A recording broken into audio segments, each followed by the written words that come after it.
Good morning, good afternoon, good evening, whatever time you catch us on today's episode of Making Better Choices. Today, I have the privilege of having not only a good friend, comrade, William Knock, Six Donnell. Tell the people something about you today. How y'all doing, man? I'm six, man.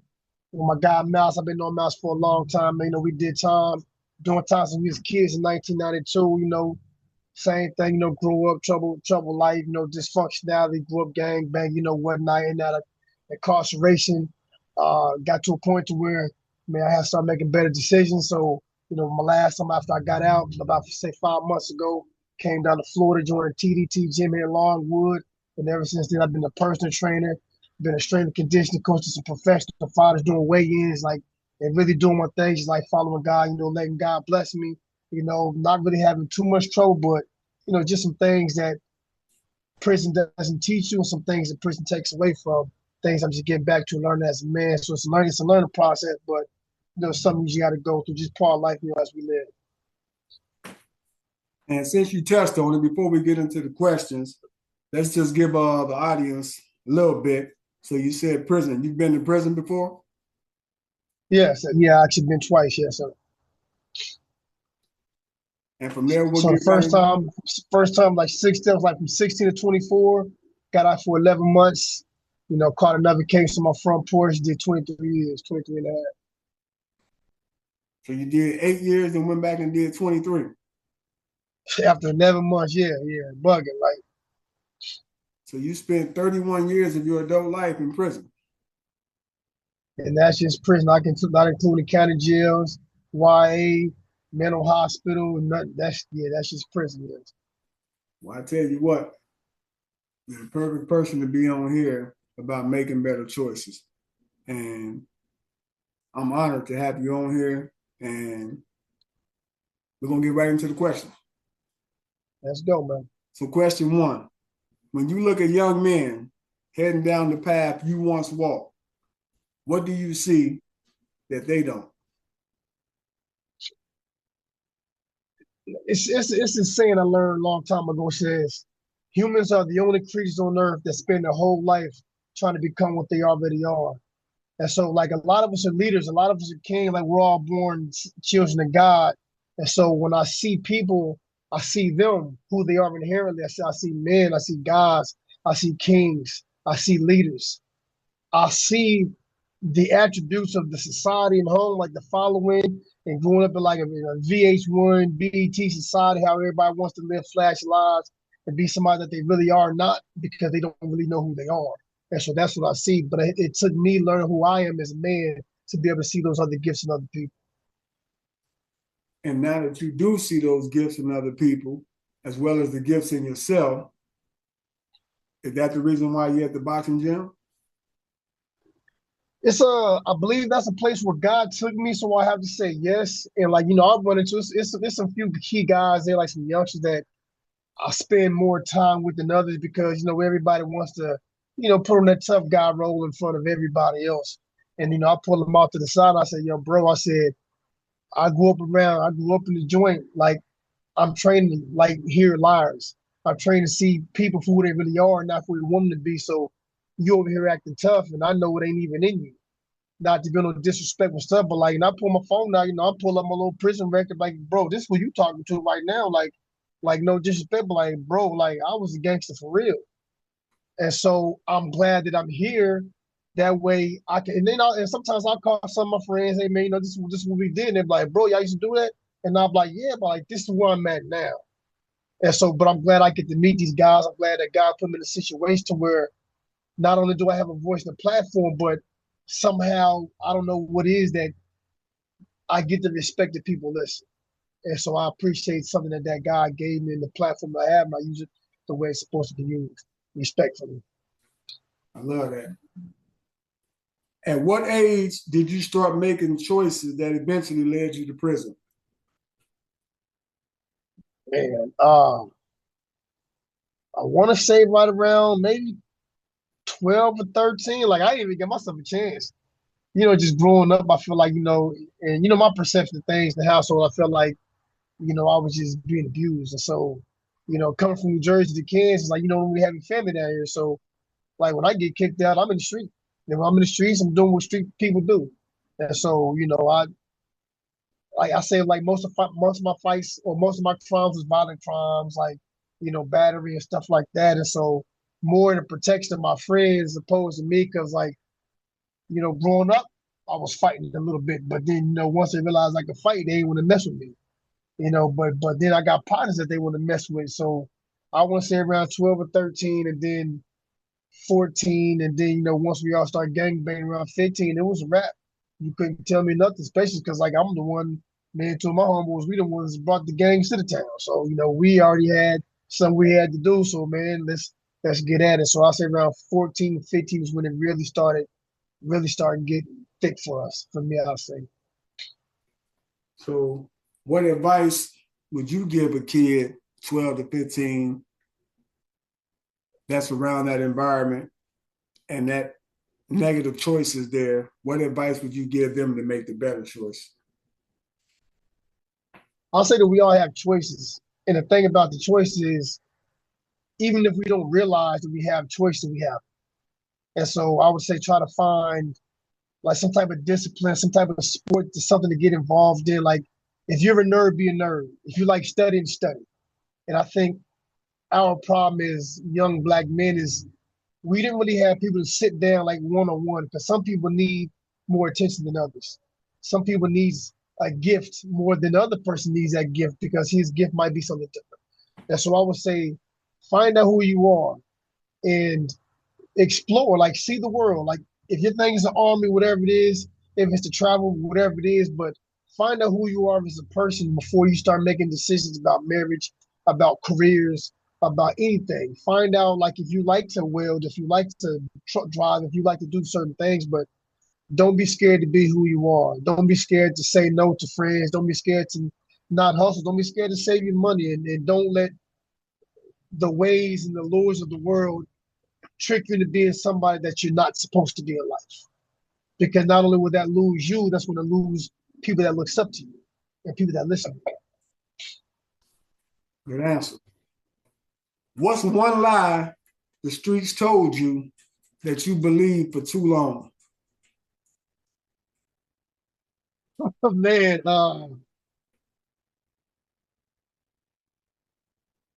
the grass is green on the other side,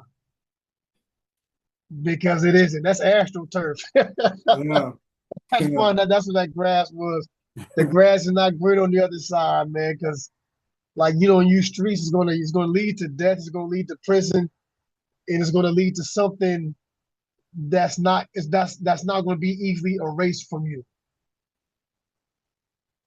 And so, like, you may not necessarily agree with what your parents say, what your grandparents say, or whoever your legal guardian is. You may not necessarily agree with them, and sometimes they might be wrong unless you be honest about it.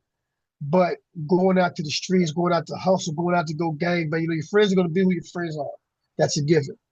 But the lie is, it's not okay in the streets. It's not. It just isn't, because there's nothing good out there that's going to be beneficial to you. That's not going to affect you in the long run heavily. That's facts. What did prison take from you that you can never get back? Not only time, I mean, because that's obviously, it takes time away, but it desensitized me in a lot of areas. And like we were speaking earlier, like it makes you apathetic. It takes away certain feelings and emotions, like, because you have to become apathetic in a lot of ways. You have to learn how to not care, like, because you're going to get those phone calls to where, hey, something happened to mom, or somebody passed, or your daughter, your girlfriend, your son, your child, something happened. Something's going to happen. Something tragic is going to happen that you can't physically be there for, and you can't mentally and emotionally control. So over time, you're going to have to learn how to shut it off. You have to learn how to be immune to it. Like, you'll think about it, but then you're like, oh, we'll forget it. Not knowing that over time, that, oh, we'll forget it, makes you numb to it. And so when you get out, like me, like, and I'll speak for myself, and I'll just be honest, I'll be transparent. Like, it's hard for me, like, to be in relationships, like, because I want to love, but I don't know how. Like, I want to be loved, but I don't know how. And so I find myself wanting to care, but I also remember all those years I spent in prison to where when something happened with the homies, it's go time. To where when I get those phone calls and, hey, your daughter did this or your homeboy did this or, Sleepy passed and I want to care, but I had to learn how to not care. And so getting out, trying to meet a woman and try to give her that, you realize that, man, I just ain't got those tools no more. And so like it desensitizes you. Like you see homies, strung out in the joint, trying to kill themselves, burn themselves alive, and, unspeakable things that, you have to become desensitized to. So then when you come out into reality and you see, in the real world, you see certain things and it doesn't affect you in the way that it should. You know, you want to be emotional with a female, she needs to be patient, she needs to be compassionate, and you just don't know how. Like you want to, but you're like, I don't want to hear that crap. You walk away like, why did I just spaz on shorty like that? Like, and so I feel like it just takes away key parts of your soul that if you do get back, it's going to be an uphill battle to get those things back, and you'll feel it every time. Every time you need to use those tools. Good response. Good response. Real solid response. So, if a youngster today in society told you he wanted to get that fast money and respect, what advice would you give him? Comes with a consequence, youngster.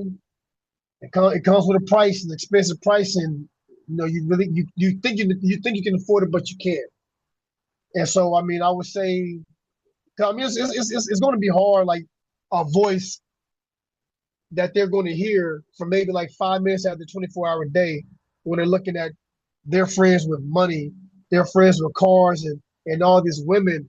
I would try to be on them as much as possible without preaching to them, but then also let them know my story, let them know the stories of others that, they're not going to respect you for trying to be like everybody else. They're going to respect you for being a stand-up. So when everybody's hustling, they'll respect them as long as they're hustling. But nobody has the G code anymore. So when they go to jail, nobody cares about you anymore because your girl's going to go with somebody else. You know the story. So I'll say, if you want respect, you have to learn to respect yourself. You Facts. have to learn to respect yourself, and that respect comes in every decision you make, every action that you move in, like your relationships, your friendships, and that's where your respect comes in, like standing right when your friends are wrong, and letting them know, hey man, you're wrong. Like we're going to stand for righteousness, and that's where respect's going to come from. I respect. Realistic respect, not the street respect, the respect that lasts, not the kind that fades situational to situation. There you go. What does the system not show kids about what really happens behind those prison walls?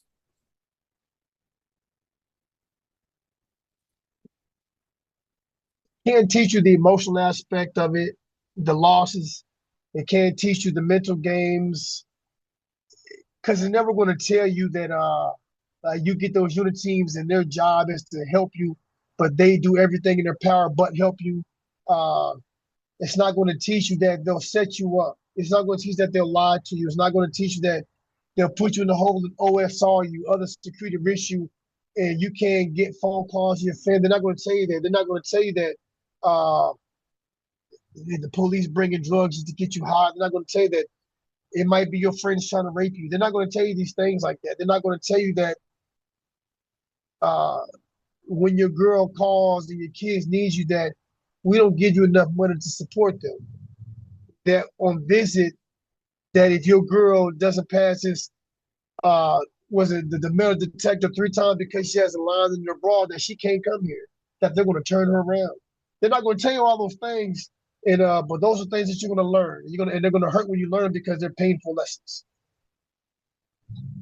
They're not going to tell you that you're going to lay in your bed and cry. They're not going to tell you that your homeboys going to be the ones to jump with, and homeboys going to be the ones to set you out. They're not going to teach those things, but those are things that you're most definitely going to learn. You're going to learn the hard way. Yeah, they are. How does incarceration affect your family more than people realize?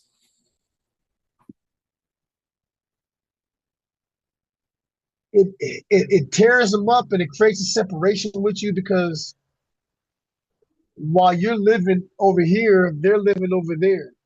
And so their life is going to continue. And like you're stuck in one perpetual day. It's like Groundhog Day in prison. Same thing happens over and over.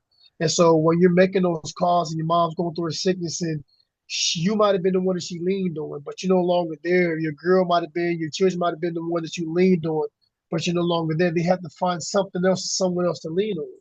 And so that creation, that separation is getting created without you. And so the link that you once were, you're no longer that link anymore. The importance that you once had, you're not as important. You can still be important, but you're not going to be as important as you used to be because they had to fill that space with someone else or something else. And so when you get out, it's going to be like you'll still have some solid relation with some, but for the most part, like prison is built to destroy. It's not built to sustain a family. It's not built to sustain a relationship. It's built to destroy. It's built to enhance, to further perpetuate the generational curse. And that's what incarceration is for, to destroy families, to destroy human beings, period, to warehouse you. What moment in prison made you realize you needed to change? I want to say when I got stabbed in 06, it wasn't the stabbing that even really did it because I mean, shoot, I didn't put my work in, had work put in over. It's like, we gangsters, this is what we do. And so it wasn't necessarily that. It was my daughter Jasmine, like when her mom's like, hey, like I was like, because I had to go to Cape Messer for like 2 weeks. Like I almost like this much of my stomach was hanging out. It's like when I got stabbed with a hook and something pulled my stomach out. And so like I lost 50 pounds in 11 days. Like the doctors even they was like, we don't know how you made it. And so like the hard part for me was seeing all those people that I stood up for, the people that I pulled knives out for, the people that I paid debts for. When I got stabbed, they took off and left me for dead. And I went from breathing like this to breathing like this. And so in the hospital, the thing that hurt me the most was when Anna said, "Hey, I told Jasmine that you might die." And she didn't understand it. Like Jasmine, she just didn't understand. She's like, what do you mean? What do you mean? Like, hey, Six got hit, he might not make it. Like, what do you mean? And so her grandma said, Six got stabbed, he might die. Jasmine broke down. Like she was 12 years old. She broke down right there. And so when I come back to the home, like just imagine, like, and this isn't even my biological daughter, but like this is my daughter. And so because when I went in, she was 7. When I got out, she was 30. She been there with me the whole time as much as she could. But for like a whole year, imagine a 12-year-old writing you almost every day for a year while you in the hole, tell you how much of an amazing man you are, how important you are, but how you need to start making better decisions. And that's what, and as God is my witness, Jasmine is the reason that made me start making better decisions in prison. I respect that. And that hurt my heart because if your homie would have been there, wouldn't have been no running. Hey, I'm already knowing. Hey, cuz what they at? I'm already knowing, bro. Well, hold on. This is about making better choices, so my bad. But it happened the way God needed it to happen. Right. Because like, and I think where I can only speak for myself is like, you allow people in your life and you see good in them, even if it ain't no good in them. And so because you can only see the world how you see yourself. And so if you're a good person, you can be around some clowns, some maggots, and you're gonna find good in them. If you feel like you're a soldier, you can be around some cowards, you're gonna see some type of soldier attribute in them. But then when it comes down to it, they're not gonna be there because you've been sticking up for these guys. Yeah. You know they're gonna pull a knife because you've been pulling knives on people for these guys. Yeah.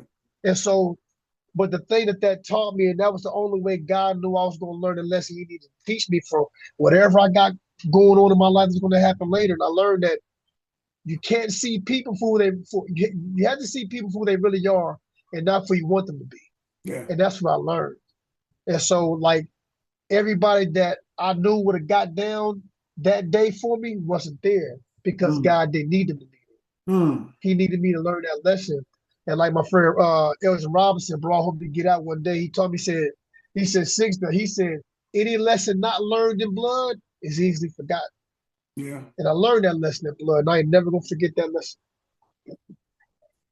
Big respect. I love that. I love that. And definitely love how you trust God and his leadership, and whatever he takes you through, he'll get you through. I respect that. No doubt. Yeah, you had to learn that. What's something you wish someone older had told you when you were young?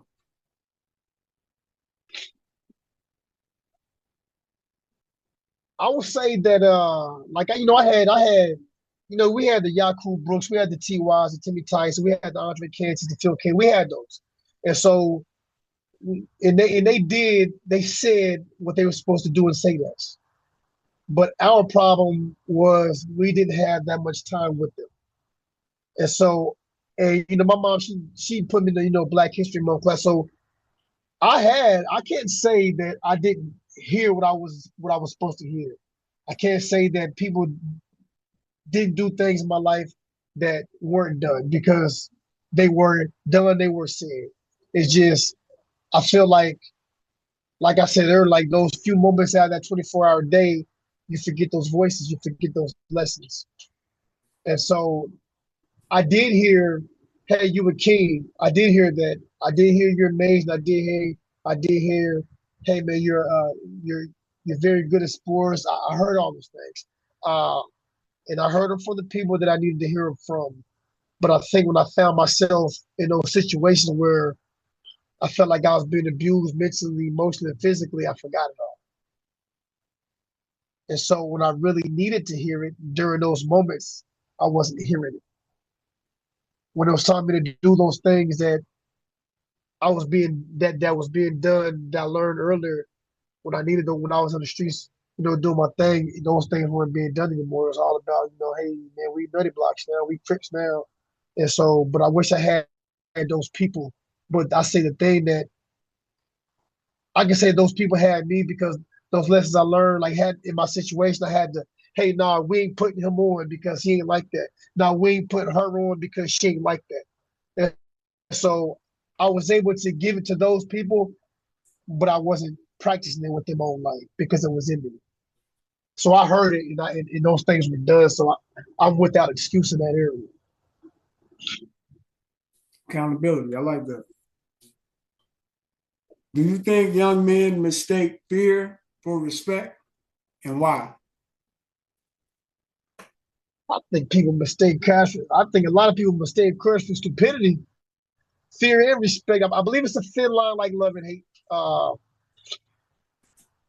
Because like we want people to be scared of us, opposed to reverence. Yeah, so that's that line between fear and respect. Like, okay, if I go shoot this guy, or if I go rob this person, if I go dog my spouse or my girlfriend, my boyfriend out, like, the streets are going to respect me, the streets are going to love me. No, they won't. People that are like-minded like that, they'll look at you the same way they see themselves with the lowest base of respect. But if you will respect and not fear, uh, you save a life, you spare a life, you heal a heart instead of break it. You help pay a debt when you know it's need to be paid opposed to somebody asking. Like you be there for somebody without the mask, and that's respect. Uh, if your friends are in the wrong and the enemy's in the right, then you let your friends know, no, okay, we may not rock with Bo, but he right. Yeah, we wrong right now. And hey, and that's on us. Like that's the difference between fear and respect that a lot of people don't really understand. It's like when people fear, they will try to kill you. They want that name. But when they respect you, like I know a lot of OGs from other sets that I don't like, but I respect them. And so I'm never going to disrespect them. But if I was scared of them, I try to knock their top off. And that's the difference between fear and respect.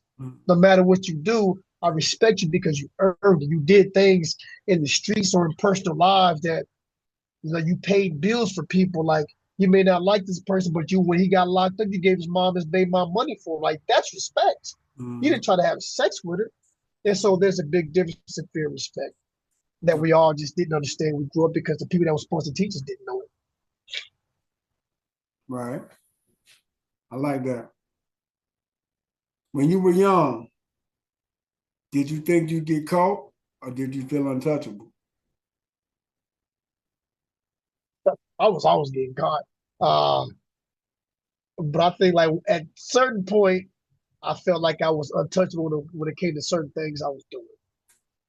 But I know I'm going to jail. Like I know once I get out in about 2 or 3 weeks, I'm going back. But I think like once you get away, like like people that hustle, like if you never get caught hustling, you're gonna feel untouchable. But like people, you catch bodies, you catching bodies, you're gonna feel untouchable.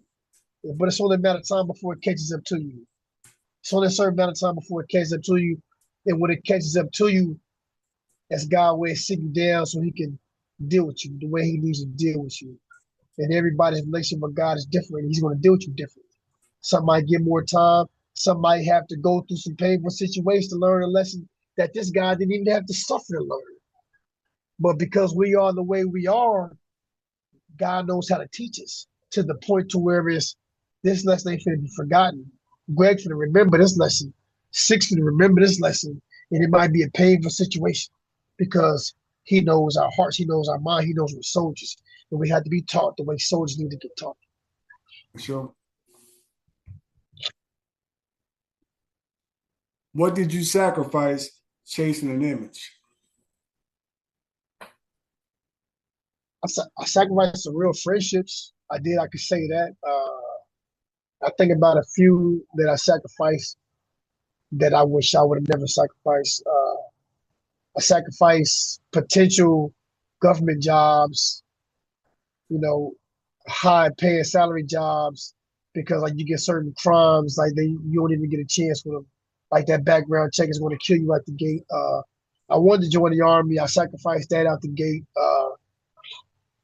I say my first love. I sacrificed that because like when I went to prison, she went somewhere else and certain things happened. I sacrificed a lot of pieces in me that I didn't know that I had. And when it came time for me to use them, I didn't have them because I gave them away. I forfeited them when I was young. How many of your real friends were there when you got sentenced? Oh, I tell you what, man. You know what? You remember Trey Pound, Yeah, White Trey Pound? So I remember when I went to prison, I was 16. He was there. He wrote me. He sent me, because back then, we can get tapes, and yeah, he sent me tapes. And my mom even brought him up to come see me. And so, but then 3 years later, he was right there with me. So, yeah. and my partner Pickle, I would call Pickle. It was never time where he wouldn't pick the phone up. So I'll say about three of them, from the dirt, and Pickle, Victor Hammond, and Trey Pound. I take my hat off to y'all, and I love y'all because from the time I was a kid going to prison, man, y'all was there for me as much as y'all possibly could, man. And I don't knock the ones that wasn't writing because, like I talked to my partner TA, like at the end of the day, we friends, we brothers. And so, like, if you're out there drinking and smoking, I can't expect you to write me. I can't expect you to come visit me, especially when you got felonies. You can't come visit me. But like, we know how to be friends according to what we were taught how to be friends. And so, but as our understanding of ourselves and love and friendship grew, the maturity level of that became higher as well. And so, like, I don't fault anybody. I take my hats off to those three, like I said, but I don't fault none of the other ones that wasn't there like them because, you can only give what you got in you. And that's what they had him at the time. Like, we was kids, bro. Like, we was 14, 15, 16 years old. And I'm 16 going to prison. So I couldn't expect them to write. I couldn't expect them. And so, like, I'm not mad at my seat saying, it's, every time I see those ones and talk those ones, it's still like nothing ever happened because it didn't. Because I don't hold anybody accountable for something that we just didn't have the knowledge of. Respect. What's the emotional toll prison takes that nobody talks about? Yo, hey, I still cry, like for real. I think I've been out for like 5 months. I broke down like maybe like 4 or 5 times, like just being transparent. And it's because like you get out there's just some things you just don't know. Like you read, enjoy have good conversations, like go to classes and you know you call some of the homies, they tell you, but when you get out and it's just you, like because I'm giving my card to the people, and I don't know how to use this card. And they're like, "Why you give me your card?" I gotta wait till everybody leaves and look around and like, And man, I've been gone for a while. You have with this, so like that emotional, yeah, for like for real, like, just being 100 and Understood. yeah, but, and that's the emotional aspect because it's like you want to be strong, but like you're really a kid because that emotional aspect is it was arrested. It was arrested like you had to learn how to be a robot. And so, but when it's time for you to be put in emotional situations to where that robot exterior breaks down, your emotions come out. Like you're gonna cry. And I'm like, why am I crying? Because I see a dog get chased by a bigger dog. Why am I crying? I see dude break up with the girl on the movie. And so like it affects you emotionally. Like it makes you apathetic to things that are happening, but like it really makes you more human in certain areas to where you actually begin to feel things that you didn't want to feel. And so I mean I really can't explain that like I feel it, but like I know emotionally some areas I'm real weak in where I thought I was strong. And I don't like it, but it is what it is. Ain't nothing wrong with it though. Ain't nothing wrong with that. All right. So if you could erase one decision from your past, what would it be? Oh, that's an easy one, man. This last time I went to prison, it was for, so my best friend. I wish I could bring him back. That was my guy. I miss real, love real. Rest in peace, bro. Uh, because like I have a relationship with my dog. Like he's never gonna have that relationship with his son. And I know he's a good dude. He's a good dad. Things happened that night that shouldn't happen. And if I could take back anything, I would take back that because I know how important the relationship is with your children, especially when you love them. And so now, his son got to grow up without him. And man, I wish I could, God, I wish I could bring bro back. And I wish things didn't happen the way they happened. I wish I wasn't reading it the way I was reading it. But, at that time, I'm thinking something going on that ain't. And so I wish I could take that back, bring bro back. I could do the time, like, but, to bring a real one back, on some BS that I was on. And, I wish that's that's the main one right there. I wish I could bring bro back. Respect. What does real strength look like now compared to what you thought it was at age 16? Oh man, real strength now. Real strength growing up back then, I thought it was physical. I thought it was all physical. But now I realize like in the face of adversity, you're gonna find out who you are. When jobs tell you no, when you keep going, when things seem to fall apart in your life, you still find a way to put the world on your back and keep pushing. Uh, that's real. That's real strength when you look around and the devil doing everything to break you down, you can't even find a reason to keep believing in God anymore. But you like God's going. I know you got it, God. Like you don't even find you can't even look around and find a reason to keep pushing. But it's just see just to keep pushing. To me, that's real strength. It's like I got this logo on my shirt that says, "Every time I think about giving up, I think about what I'll be giving up." Mm. And so like that's to me like that's real strength. It's like, forget, my life has people attached to it that believe me, that I believe in. And so anytime I think about giving up, I gotta think about those that I'm gonna be giving up on. That's gonna be because they're not gonna let me give up either. So, it's just, real strength is realizing that it ain't just about you no more. You got people walking with you. You walking with people. So that's to me, that's real just no matter what, just never giving up. Well, look what happened when the homie become OG. Look at him. Boy, I'm proud of you. Boy, I'm proud of you. You yeah, I ain't today. We was 16, man. We ain't Yeah. kids no more. Had to learn, bro. We had to become a man. But I had to learn how to become men by other men. Like, we learn how to be gangsters by gangsters, but being around real men, like this is a book by Stephen Covey that Seven Habits of Highly Successful People. And one of the chapters was talking about how people just don't know how to be. And so I got to thinking about that, like what does that even really mean? It's like Six, do you know how to be six? And I had to learn how to be six by other men that knew how to be who they were, that taught me how to be me. I like that. I like that. And it's crazy because, like you said, at 16, I remember I had went in at 16 and thought I was the youngest nut in there. And then here comes the homie in there. He's 16. I'm a little older now. He's 16. I'm like, man, they don't care how. Yeah, we was neighbors in D1. Yeah. And I said, it's crazy. It just showed me they don't care how young they are. They don't care how young we are when they send us up in there. They don't care. But I you didn't even know solid. the rules. You can't play. Hey, I didn't even know the rules. You can't play. You was like, hey, cuz, sister, this. And you'll cut up that Brother Lynch song or the SIBO. And then as soon as the police will walk past you, cut down. I say, cuz, cut it back up. And I ain't even know he wasn't supposed to play it like usually he was like, hey, bro, man, we can't. I said, I ain't know my fault. Yeah, yeah. Hey, but we got down through there though. We got down through there Yeah, though. Yeah, that we yes, we did. That did. we did, man. And I would say we just had some good leadership. Like the guys that was running that car, like we had some good leadership.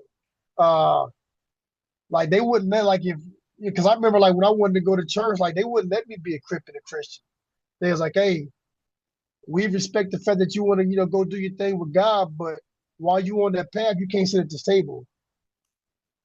And like even the Bloods, it was like, hey, like if y'all want to go be Muslims, y'all can't sit at the table. And so like it was just different leadership back then that if you wanted to be men, it was cool to be a man. But like as you got older, certain guys that ran the table, like we Crips and Christians and is Muslims and Bloods all at the same table. Like don't nobody even care. But like I can say we had it was cool back then because we had better leadership. yeah, understood. How can a young man break generational cycles before it's too late?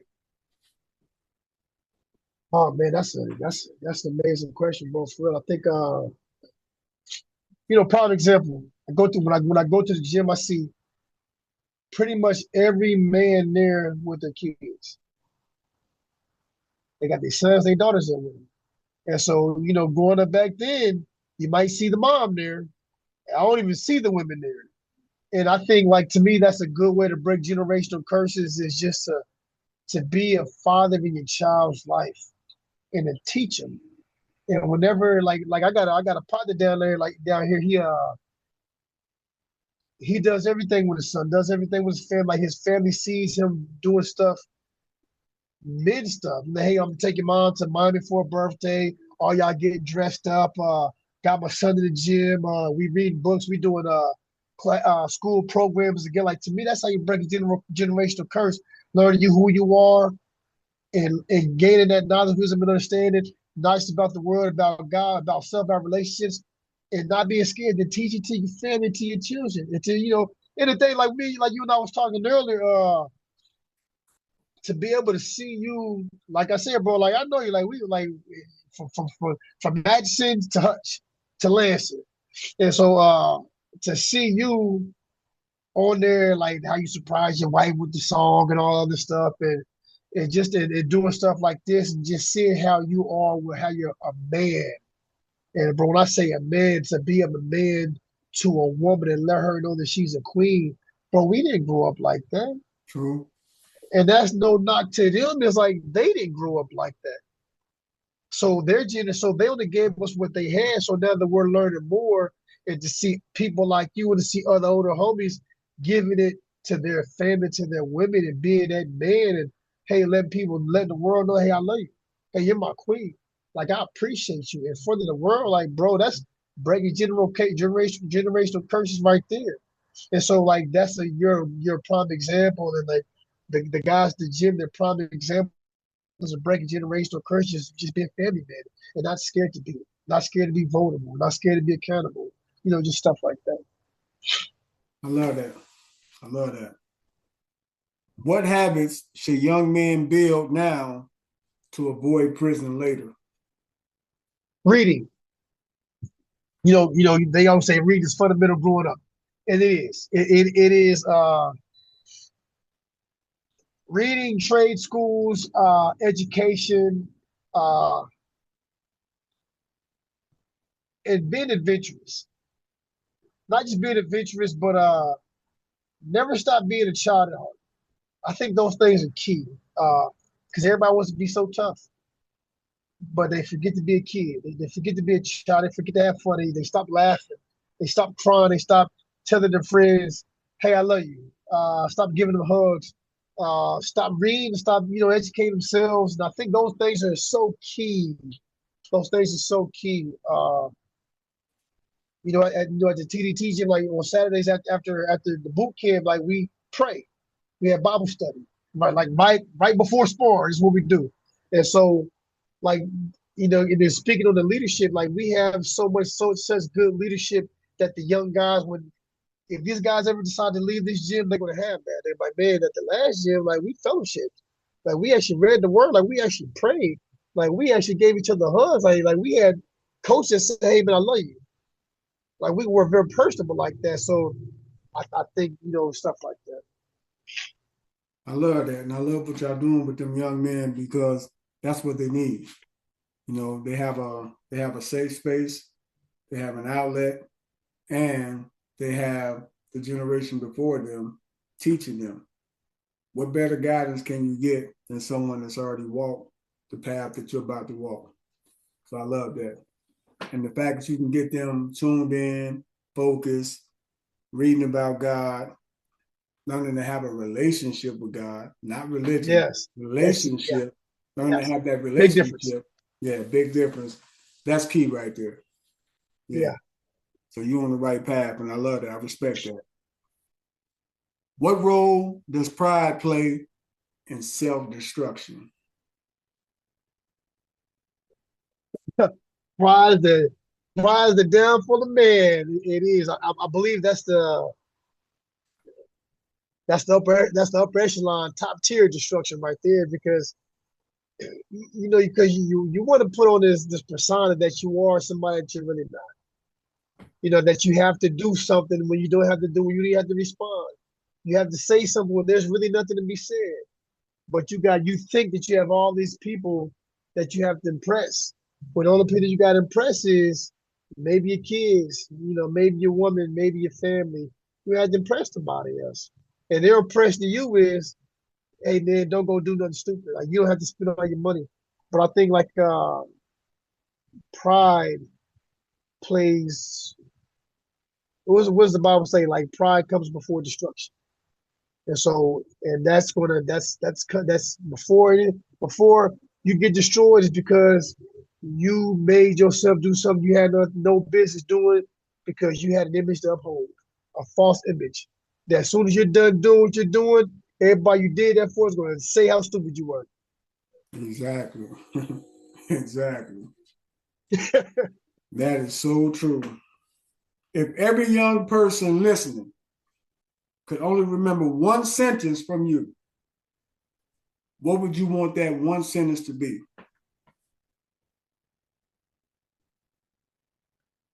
Uh, don't be scared to be great. I tell that to the youngsters at the gym. Hey man, don't be scared to be great. Because it's like a lot of people have a lot of skills. Like watch you play basketball. You was never scared to be great. You was never scared to be better than everybody in the gym, like sleepy. But I've also seen some guys that they're so good that they hold that talent.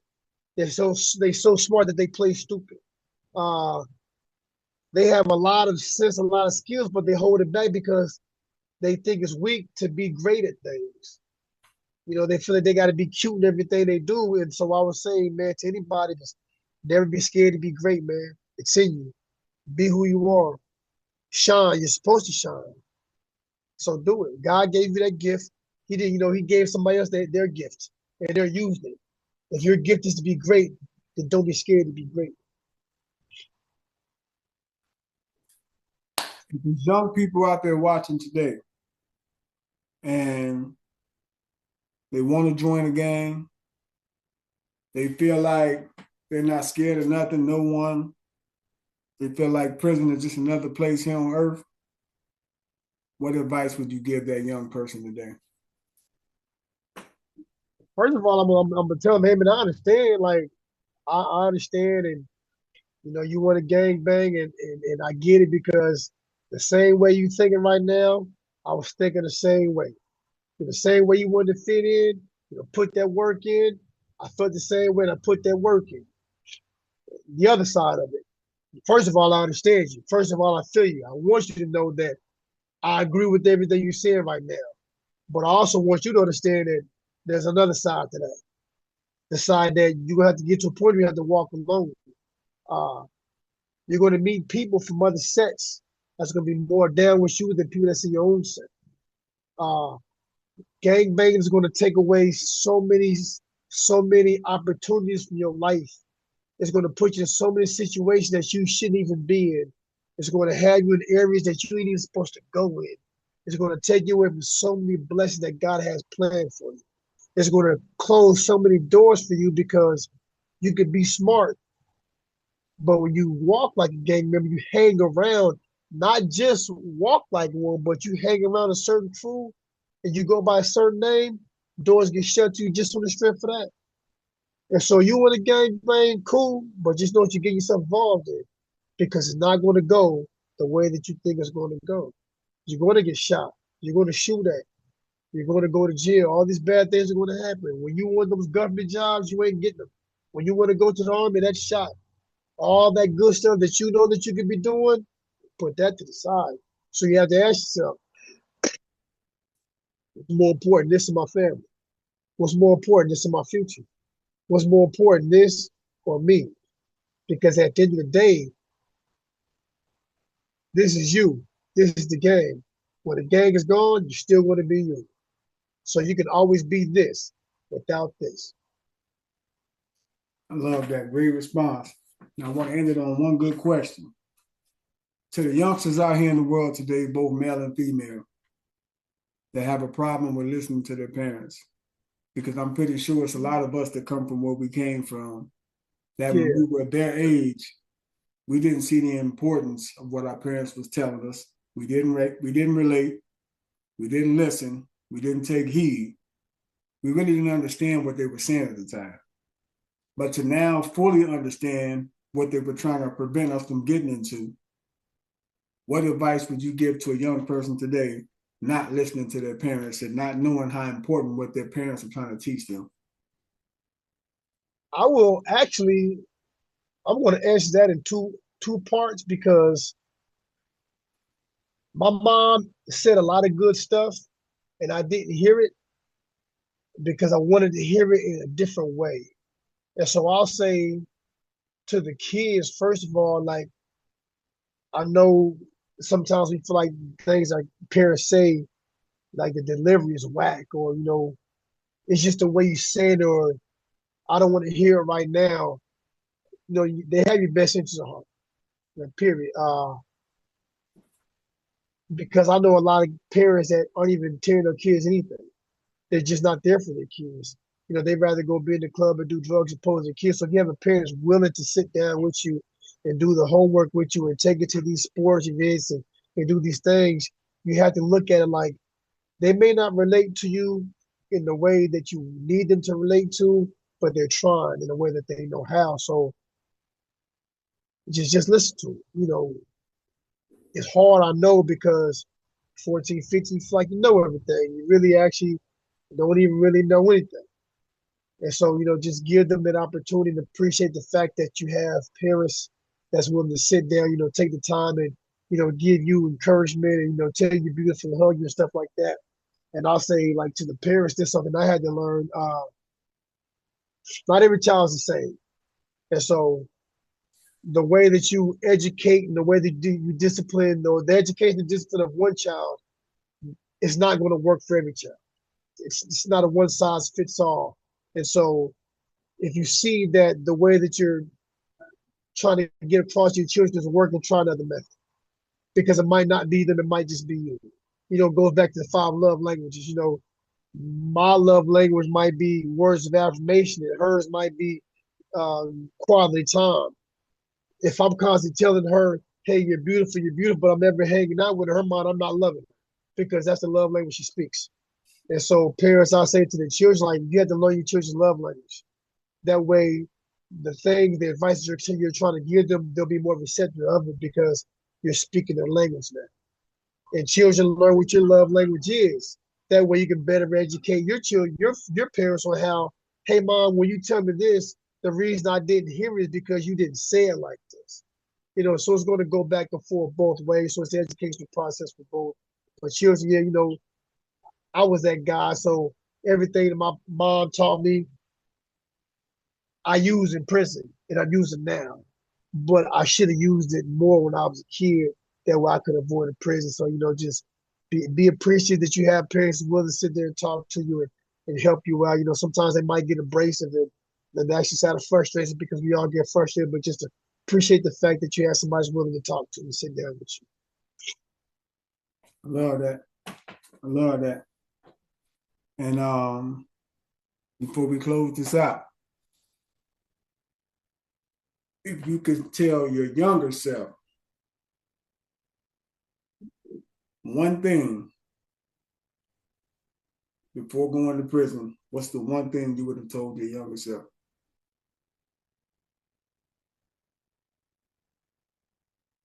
It's not that serious. Being in the gang is not that serious. Shooting people is not that serious. Hustling is not that serious. Running away from home is not that serious. Uh, receiving discipline from your parents is not that serious. Because when I'm taking that serious, I'm not taking me serious. I'm not taking sports serious. I'm not taking academics serious. And so I would just tell, hey, Lil Will, it's not that serious, man. It's not that serious. Because Lil Will made things too serious, and that's where 6 came from. So that's why I tell my son, man, bro, it's not even that serious, man. It's not. I love that. And tell the people where they can follow you at. You can follow me on IG. I'm on Body by 6. On Facebook, I'm on 6 Donnell. You'll see a picture of me. And I'm, usually follow. I'm always in TDT gym, boxing, fitness in Longwood. So that's usually where I'm at. And before I go, man, I'm gonna give a shout out to you. I'm gonna give a shout out to since I moved here, I feel like God, because I don't really know anybody here. Like, and so me getting that after all that time it gets heavy. And so, man, I tell you what, man, I just want to give a strong shout out to, Craig and Rachel Duncan for, I love y'all, and I respect y'all. Thank God for bringing y'all in my life. I want to, Papa Price, the boxing gym. I want to thank the whole gym. And I want to thank the people, my mom and dad for riding with me. Man, Jasmine, I love you. My baby Marissa, I love you. Like, I want to thank people that's there for me when they didn't have to be. But like, since I'm here right now, man, Craig and Rachel, I love you. I appreciate y'all, man. God continue to bless y'all. Because I tell you what, when I get to messing up on these resumes, 6, what you did, Rachel and fix it.